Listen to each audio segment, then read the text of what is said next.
Bueno, ya nos hemos saludado, algunos, otros no, pero aprovechamos de nuevo para saludar a todos los que estamos acá. Es un gusto compartir esta mañana fría ya se espera, se sabe, es un invierno difícil el que estamos atravesando en muchos sentidos. Es un buen tiempo para abrigarnos como iglesia. Eso es lo que tiene nuestra iglesia, la capacidad de brindar un refugio para todas las personas. Y ahora, al abrir su palabra, vamos a poner en llama ardiente nuestro corazón. Y quiero compartir a partir de hoy acerca de una iglesia sana. Y si bien este pensamiento está desarrollado en la epístola pastoral de Tito, lo que vamos a hacer a partir de hoy es arrancar por la primera de las cartas pastorales, que es Primera Timoteo. Primera Timoteo, Segunda Timoteo y Tito son las llamadas epístolas pastorales y están dentro del canon bíblico al último, dentro del orden en el que nosotros encontramos el Nuevo Testamento, no por razón de cronología, sino por razón de que son las personales. Al final de todas las cartas de Pablo están las personales, las que están dedicadas a Timoteo, primera, Timoteo, segunda, Tito y la última, Filemón. Por esa razón están al final, nada más que por eso. Pero quiero que con la ayuda del Señor nos enfoquemos en la primera carta de Timoteo a partir de hoy. Y el versículo clave en la primera carta de Timoteo está en el capítulo 3 y el versículo 15. Y dice, desde el 14, esto te escribo, aunque tengo la esperanza de ir pronto a verte, para que si tardo, sepas cómo debes conducirte en la casa de Dios, que es la iglesia del Dios viviente, columna y baluarte de la verdad. De allí extraemos esta frase, la casa de Dios. La familia de Dios es la iglesia y tiene una manera, como todas las familias, de llevar adelante lo que significa ser familia de Dios, casa de Dios.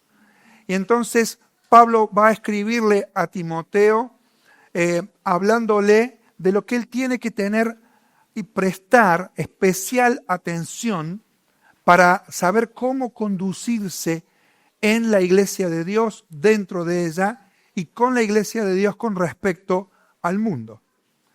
Dicho esto, ahora sí quiero que nos enfoquemos en el capítulo 1 de Primera Timoteo. ¿Sabes que siempre el cristianismo estuvo a una generación de desaparecer? Siempre. Incluso hoy, el cristianismo está a una generación de desaparecer. La pregunta que te quiero hacer, la primera de muchas que vamos a tener en toda esta serie sobre la casa de Dios, es la siguiente. Si el cristianismo dependiera de tu vida espiritual,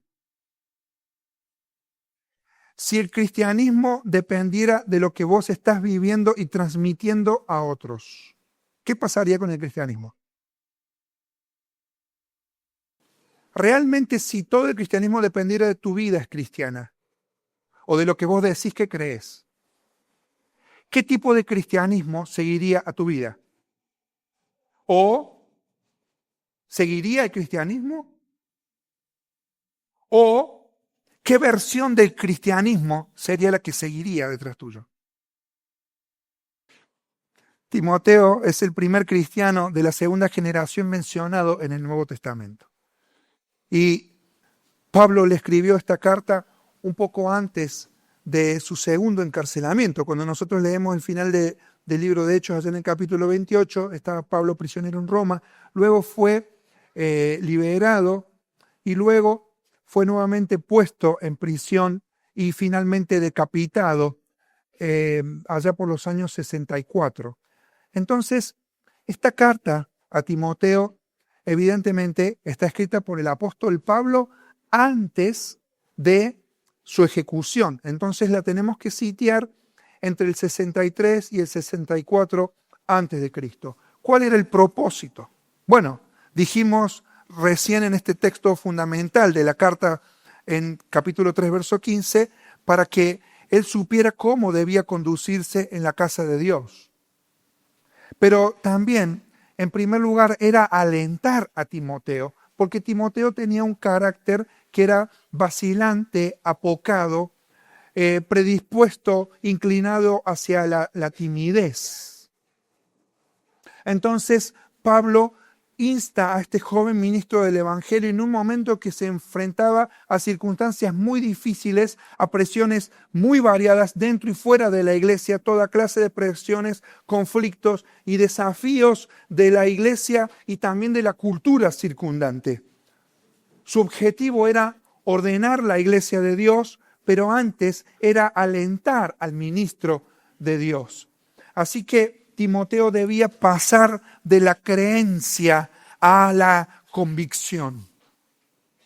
Hay una diferencia entre creencia y convicción.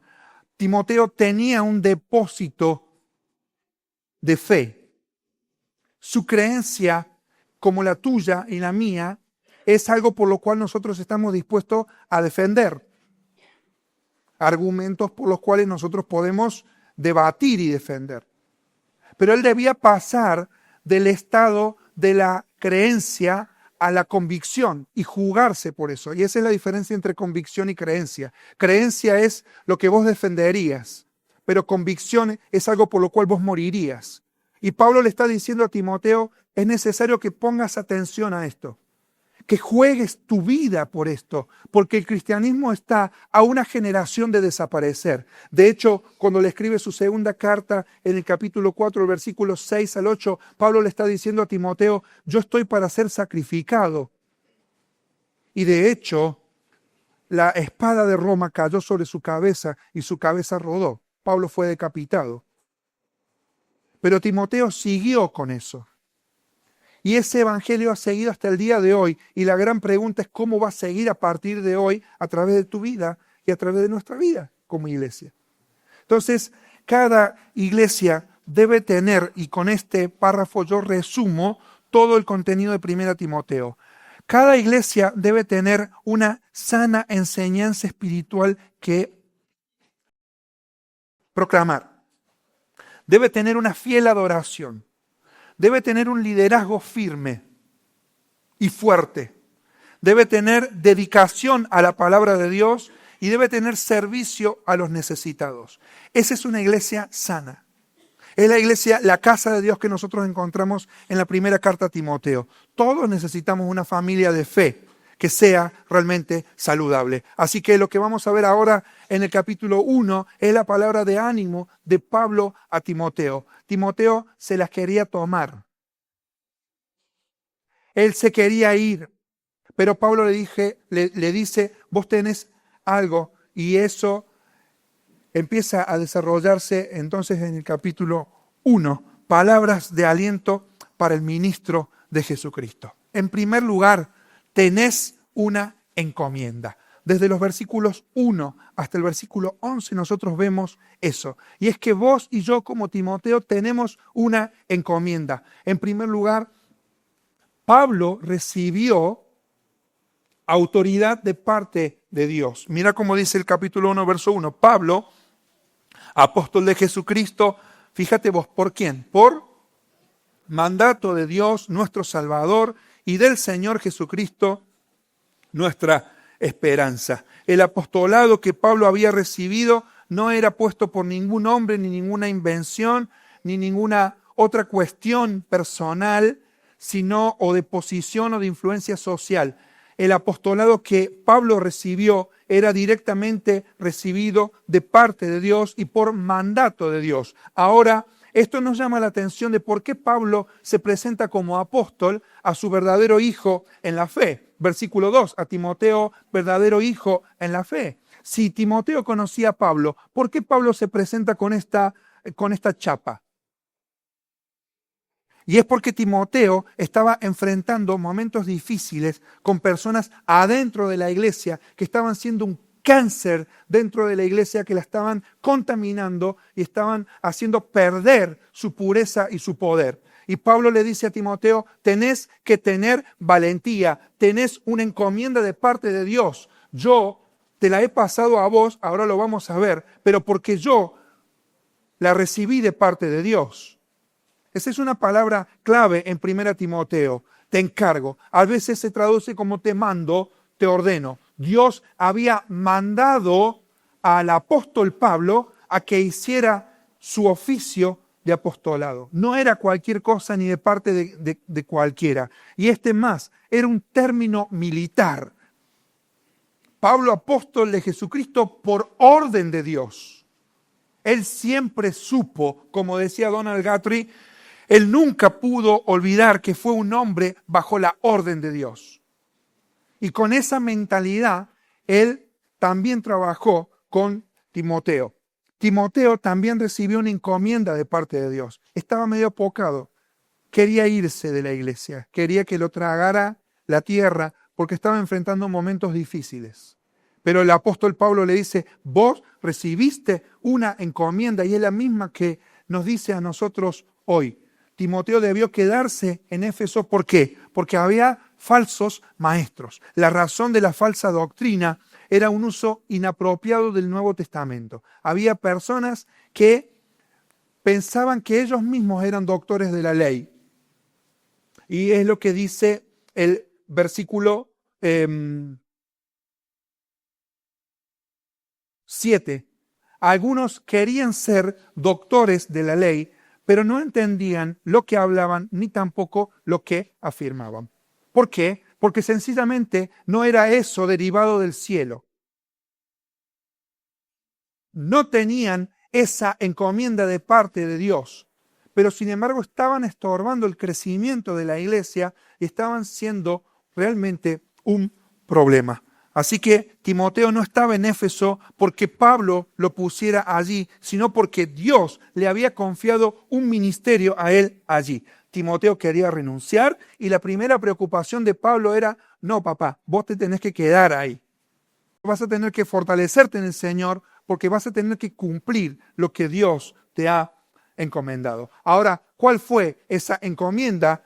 Fue el Evangelio para enfrentar la falsa enseñanza. Estos que se creían doctores de la ley estaban manipulando el Antiguo Testamento y estaban haciendo cosas y enseñando cosas que vamos a ver ahora estaban trayendo severas consecuencias en la iglesia en Éfeso. Mira cómo dice Pablo a Timoteo, verdadero hijo en la fe, gracia, misericordia y paz de Dios nuestro Padre y de Cristo Jesús nuestro Señor. Presta atención en esto, gracia, misericordia y paz. Cada vez que Pablo abre una carta, habla de gracia y paz. Pero cuando abras Timoteo y Tito, las cartas pastorales, Pablo va a sumar a la gracia y la paz la misericordia. Es decir, cuando Pablo ora y desea algo para los ministros del Evangelio, además de la gracia y la paz, está pidiendo para que la misericordia sea una realidad en su vida. ¿Por qué? Porque quienes ministramos al Evangelio, el Evangelio necesitamos justamente eso, misericordia. Ser conscientes de la misericordia por la cual Dios nos ha extendido su gracia y nos ha colocado, teniéndonos por fiel en el ministerio. Pero también tener misericordia de las personas con las cuales nosotros trabajamos. Entonces, cada vez que vos abras las epístolas pastorales, vas a sumar a la gracia y la paz, la misericordia de parte de Dios. Entonces, la encomienda fue el Evangelio para enfrentar la falsa enseñanza. Mira, te rogué, dice el versículo 3, que te quedases en Éfeso cuando fui a Macedonia, para que mandases a algunos que no enseñen diferente doctrina. Muchos de nosotros quisiéramos pensar en otras formas de de ministrar una iglesia si así tuviéramos la oportunidad. Lo primero que nosotros tenemos que ver en una iglesia es su equilibrio y su sanidad en la doctrina. Dice, hay algunos, no muchos, son pocos, pero esos pocos tenés que prestar atención porque esos pocos están haciendo perder a los muchos. ¿Y cómo hacían estos? Estos dice que no enseñen diferente doctrina, ni presten atención a fábulas y a genealogías interminables que acarrean disputas más bien que edificación de Dios que es por fe. Así te encargo ahora. Esta palabra te encargo ahora vuelve a repetirse en el versículo 18. Este mandamiento, hijo mío, te encargo ahora. Tienes un mandamiento de parte de Dios. Vos también. Vos tenés una encomienda de parte de Dios. Y esa encomienda es el Evangelio. Ante estas falsas doctrinas, mire lo que dice el versículo 10. Él menciona allí la sana doctrina, versículo 11, según el glorioso Evangelio del Dios bendito que a mí me ha sido, ¿qué cosa? Encomendado. Tienes algo de parte de Dios, tienes una encomienda, tienes un encargo, tienes una responsabilidad. Y esa responsabilidad tiene que ver con el glorioso Evangelio del Dios bendito. ¿Qué es esto? ¿Por qué es glorioso? Porque la gloria es la manifestación de las perfecciones de Dios. ¿Por qué es glorioso? Porque muestra quién es Dios. ¿Cómo muestra el Evangelio quién es Dios? En primer lugar, por su poder creador. Él es el creador. Pero el Evangelio también muestra un Dios santo que tiene que trabajar con el pecado. Demuestra un Dios justo que en el Hijo de Dios, siendo Él justo, muere por los injustos para salvarnos a los injustos y justificarnos por gracia, por medio de la fe. Y muestra también su gracia, porque aun cuando éramos nosotros pecadores, Cristo murió por nosotros. Gracia de Dios. Por eso despliega las perfecciones de Dios. Este es un evangelio glorioso y bendito. Y su objetivo, según el versículo 5, es administrar la gracia de Dios.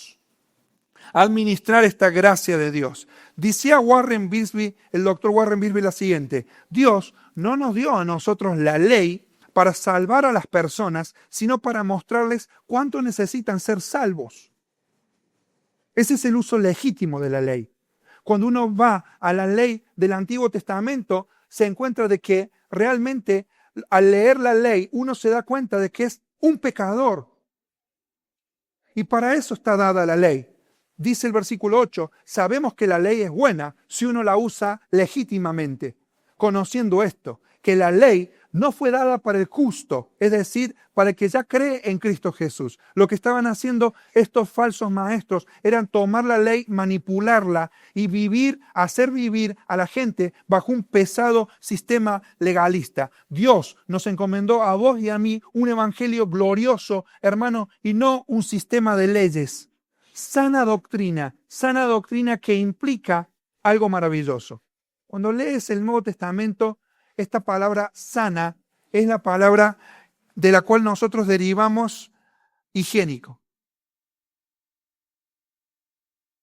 Cuando leas la palabra sana doctrina, que no está solamente aquí, sino en 1 Timoteo capítulo 6, versículo 3, por ejemplo, él habla de la sana doctrina. Si alguno enseña otra cosa y no se conforma a las sanas palabras de nuestro Señor Jesucristo y a la doctrina que es conforme a la piedad, está envanecido, nada sabe y delira acerca de cuestiones y contiendas de palabras, de las cuales nacen envidias, pleitos, blasfemias, malas sospechas, disputas necias de hombres corruptos de entendimiento y privados de la verdad, que toman la piedad como fuente de ganancia. Apártate de los tales. Cuando nosotros leamos, y estoy mencionando una de muchas veces que en estas cartas pastorales está la expresión sana doctrina. La sana doctrina implica la higiene de la iglesia. Cuando nosotros enseñamos doctrina bíblica, estamos ayudando a que la iglesia esté en un proceso de limpieza.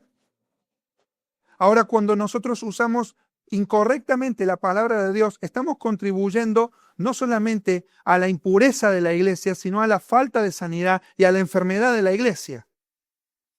¿Te das cuenta? La naturaleza de la sana doctrina nosotros la tenemos desde los versículos 3 al 11. Lo acabamos nosotros de leer, donde en contraposición, cuando los maestros traían al Antiguo Testamento y lo tergiversaban para vivir sometidos a un sistema legal, ¿no es cierto? Estaban enfermando a la iglesia y Timoteo tiene que tener como prioridad la buena instrucción, teniendo en cuenta cuál es el propósito de la ley. El propósito de la ley es mostrarnos nuestro pecado, no que vivamos bajo ella, para llevarnos a Cristo. ¿Te das cuenta entonces? ¿Qué estaban enseñando? ¿Cuál es la ética de la herejía de estos falsos maestros? Básicamente, además del judaísmo, se estaba mezclando también algo que se llamaba gnosticismo. Básicamente, esto demuestra la ética de la herejía. ¿Qué decían los gnósticos? Y decían que lo material era esencialmente malo. Entonces, estos maestros decían, bueno, si lo material es esencialmente malo, entonces nuestro cuerpo, ¿cómo es? Malo. 2. Si el cuerpo entonces es malo, no importa lo que hagas con él. Fíjate cómo va la declinación del pensamiento. Entonces, si lo material es malo, el cuerpo es malo. Si el cuerpo es malo, no importa lo que hagas con él. Y siempre ha habido una oscilación de extremos. Desde la inmoralidad como la que nosotros leemos entre los versículos 8 y 10. La inmoralidad en todos los aspectos. La degradación del uso del cuerpo. El uso desvergonzado del cuerpo. Y hacer con el cuerpo toda clase de cosas que desagradan a Dios. Ahora, la degradación llega al punto tal en que ellos dicen, mira lo que dice el segundo libro de Timoteo capítulo 2, estamos dentro de las pastorales, versículos 16 al 18. Dice, fíjate cómo una falsa enseñanza y un mal argumento puede derivar a un problema severo. Dice el versículo 16, mas evita profanas y vanas palabrerías porque conducirán más y más ¿a dónde? A la impiedad. Y su palabra carcomerá como gangrena, de los cuales son Himeneo y Fileto, que se desviaron de la verdad, diciendo que la resurrección ya se efectuó y trastornan la fe de algunos. Llegaron a decir en ese extremo, bueno, también el cuerpo ya pasó. No importa lo que pasó con el cuerpo. Ya se efectuó la resurrección. Ahora, esa es la ética de la herejía. ¿Cómo piensa un hereje? Menciono nada más que esto. En lo que nosotros acabamos de leer, vemos que los herejes exaltan la razón sobre el corazón, viven de especulaciones y no de una experiencia con Cristo. Número 2, despiertan curiosidad sin edificación. Es decir, están permanentemente atraídos por el deseo de lo novedoso. Siempre hay algo nuevo, una nueva doctrina, algo nuevo que escuchar. Ellos promueven controversias, priorizan la discusión pero no la acción. Son movidos por la arrogancia y no por la humildad. Son culpables de dogmatismo sin conocimiento. Quieren ser doctores de la ley, pero no saben lo que dicen, no lo entienden, pero lo mismo lo hablan. Ellos son culpables de dogmatismo. Ellos imponen las cosas, pero no saben lo que dicen. Entonces, no aman al pueblo de Dios porque tienen un corazón impuro, tienen una conciencia contaminada y tienen una creencia realmente desorbitada. Los falsos maestros alejan a la gente de la verdad, formulando preguntas, pero no dando respuestas. Ellos son como el trueno. ¿Viste qué hace el trueno? El trueno anuncia lluvia, ¿no es cierto? Pero el trueno no larga ni una gota. Así es. ¿Te das cuenta? Timoteo estaba enfrentando esta situación en la iglesia. Mal uso de la escritura y filosofías de afuera. El crecimiento espiritual no se mide por cuánta teología realmente puedas debatir, sino como dice el versículo 5, el propósito de este mandamiento, Timoteo, es el amor nacido de un corazón limpio, de buena conciencia y no de una fe fingida. Pablo da 3 fuentes para el amor cristiano verdadero. Primero, un corazón limpio, motivos limpios, puros, libres de egoísmo. Número 2, buena conciencia, vivir en integridad, sin dobleces, con sinceridad, una fe no fingida, una fe auténtica, sin máscara dominical. Así que pregunto esto. Al examinar mis conversaciones y mi tiempo de estudio bíblico en mi relación con los demás, todo lo que vos vivís como cristiano o como cristiana, ¿te están llevando a amar más a Dios y más a las personas? El encargo en la casa de Dios es resolver la cuestión del llamado de Dios como miembros de la Iglesia Renuevo. Eso es. ¿Por qué Dios me puso acá? ¿Por qué Dios te puso acá? ¿Por qué? Hay veces que te dan ganas de huir, por supuesto que sí, porque no es fácil enfrentar la falsa doctrina, ni la herejía, ni la contaminación espiritual. Ahora, además de que tenés una encomienda, tenés también un ejemplo. Un ejemplo para explicar el poder del Evangelio con el cual Dios te quiere usar. Pablo va a usar su propia vida. Él era en un tiempo blasfemo, perseguidor, injuriador, consintió en la tortura y en la muerte de los hermanos primeros en Cristo Jesús. Lee el libro de Hechos. Pero le dice a Timoteo, mírame a mí, Timoteo. Tenés que ser valiente en este tiempo. Tenés que llevar adelante lo que Dios te encomendó. Pero tenés un ejemplo de que cuando vos predicás la sana doctrina, lo que obra es la gracia de Dios. Mírame a mí. Verso 12. Doy gracias al que me fortaleció, a Cristo Jesús, nuestro Señor, porque me tuvo por fiel poniéndome en el ministerio. Habiendo yo sido antes blasfemo, perseguidor e injuriador, mas fui recibido a misericordia, porque lo hice por ignorancia en incredulidad. Pero la gracia de nuestro Señor fue más abundante con la fe y el amor que es en Cristo Jesús. Palabra fiel y digna de ser recibida por todos, que Cristo Jesús vino al mundo para salvar a los pecadores, de los cuales yo soy el primero. Pero por esto fui recibido a misericordia, para que Jesucristo mostrase en mí el primero toda su clemencia, para ejemplo de los que habrían de creer en Él para vida eterna. Timoteo, tenés un modelo, tenés un ejemplo. Dios te ha provisto de un mensaje, ahora Él te provee de un modelo. Ahora es muy curioso que cuando Pablo habla de sí mismo como apóstol, habla de una forma y cuando habla como pecador, habla de otra. Y quiero ver rápidamente 1 Corintios capítulo 15, cómo él habla de sí mismo como apóstol. Versículo 8.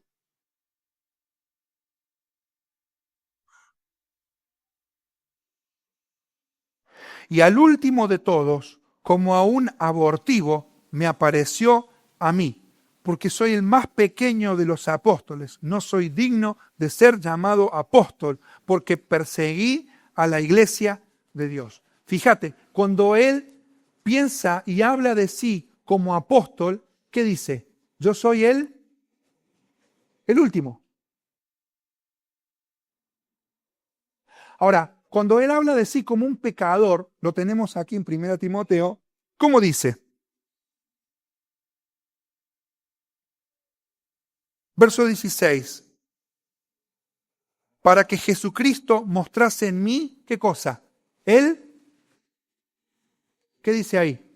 el primero. Cuando Él habla como apóstol se pone como el último. Cuando Él habla como pecador se pone como el primero. Dios vio algo realmente impactante en Él. Él es el primero de los pecadores. A no ser por la sobreabundante gracia de Dios, Él era destinado al peor de los castigos porque había perseguido a la iglesia del Señor.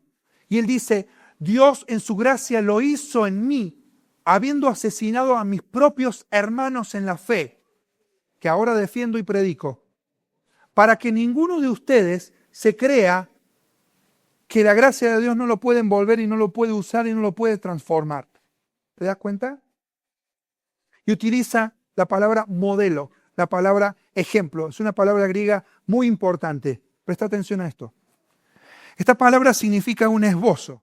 Significa un esbozo hecho poniendo debajo el modelo en la forma que él se pueda dibujar una figura que siga todos los contornos y la forma del modelo. Ahora presta atención. Esta palabra cuando él dice, lo hizo para que yo fuera modelo. Frente a este estupendo modelo en que destaca la sobreabundante gracia de Dios con respecto al primero de los pecadores, cualquier otro pecador podría estar seguro de que por muchas y graves que fuesen sus transgresiones, nunca serían capaces de extenderse más allá de los contornos de ese esbozo de la gracia de Dios que abrazó a Pablo.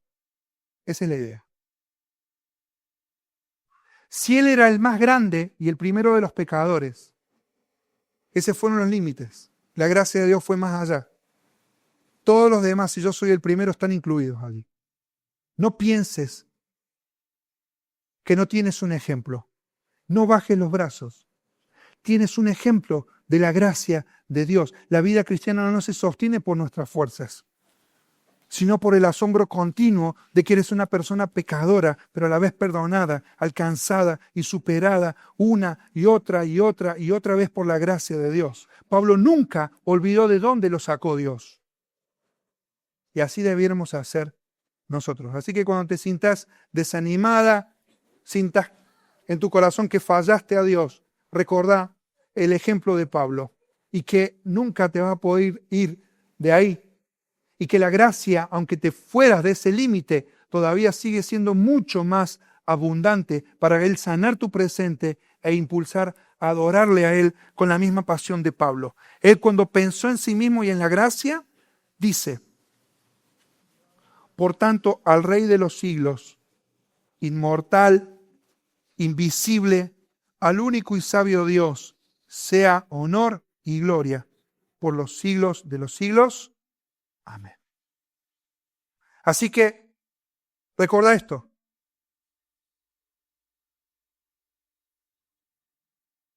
Tenés una encomienda de parte de Dios. Tenés un ejemplo en la gracia de Dios para servirle. Pero tenés un equipamiento estratégico de Dios para que seas un soldado vencedor. Más allá de una buena doctrina, Pablo le dice a Timoteo, no basta con eso. Se puede decir la verdad, pero Pablo le dice, verso 18, este mandamiento, hijo Timoteo, te encargo, para que conforme a las profecías que se hicieron antes en cuanto a ti, milites por ellas la buena milicia. Es decir, vos sos un soldado que Dios ha reclutado y tienes estrategia para ser vencedor y vencedora en medio de estos tiempos. Dios nos equipa para la guerra espiritual. Y es que, como decía el doctor Warren Wiersbe, la vida cristiana no es un patio de juego de diversiones ni un patio de comidas. La vida es un campo de batalla. Y la misma estabilidad de Timoteo se fundamentaba en esto. Dios te ha dado una estrategia. ¿Cuál es? Además de la sana doctrina, debes tener una vida que pueda ser coherente con eso. ¿Cómo?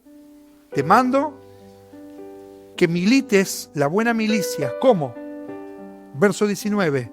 Manteniendo la fe y la buena conciencia. Una buena doctrina, pero una buena conducta. Desechando la cual naufragaron en cuanto a la fe algunos, de los cuales son Himeneo y Alejandro, a quienes entregué a Satanás para que aprendan a no blasfemar. Así que Pablo le está diciendo a Timoteo, tenés una estrategia. Esta estrategia es que te mantengas a flote, que no te hundas, que tu fe no naufrague. Porque hubo personas que sí abandonaron la fe y abandonaron la conciencia. Dejaron que su conciencia se cauterizara. Perdieron toda sensibilidad espiritual. Empezaron a aceptar y luego a adoptar formas pecaminosas de vivir que pincharon el barco y lo hundieron. Entre ellos están Himeneo y Alejandro. Cuando nosotros leemos de Himeneo y Alejandro, recién leíamos, dice, su palabra carcome como gangrena, dice 2 Timoteo. Y como estos estaban siendo como una metástasis imparable dentro del cuerpo de Cristo, ¿qué tuvo que hacer el apóstol?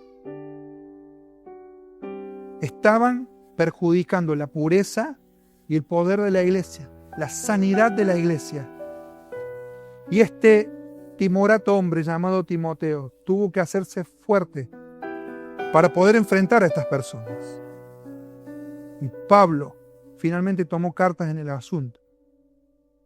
¿Y qué hizo? Ahora que estamos en el mundial. Fuera. Acá no. Tremendo, ¿no? ¿Por qué? Porque la verdad, amigo, produce sanidad. Por eso Pablo le instó a Timoteo a perseverar en preservar la fe, enseñando sana doctrina y modelando una vida de victoria. Esto explica el por qué muchos naufragan. Porque descuidan su fe, porque no le hacen caso a la sensibilidad del Espíritu Santo. Entonces le dice, vos mantenete firme. No te vas a hundir. Las únicas armas que tienes son la verdad sobre Cristo y un estilo de vida piadoso que va a respaldar lo que enseñas. Que digan lo que digan. Que pase lo que pase. Así que la vida cristiana es una milicia, una batalla diaria, donde no peleamos contra personas, sino a veces peleamos contra nosotros mismos, contra nuestro desánimo, contra la tentación, contra la corriente de este mundo. Y dos verdades aquí son la fe, la confianza absoluta de que tenemos una encomienda en medio de estos tiempos de parte de Dios. Es un mandato de Dios para tu vida. Tienes un ejemplo que aunque hayas caído, te va a levantar y te va a sostener. Así que, amigo, no baje los brazos. Le ha sido dado un llamado de parte de Dios. Cúmplalo. Promesas en las cuales apoyarte. Descansa en ellas. Y mantén tu vida alineada con Dios cada día para que en la casa de Dios podamos tener realmente una iglesia saludable.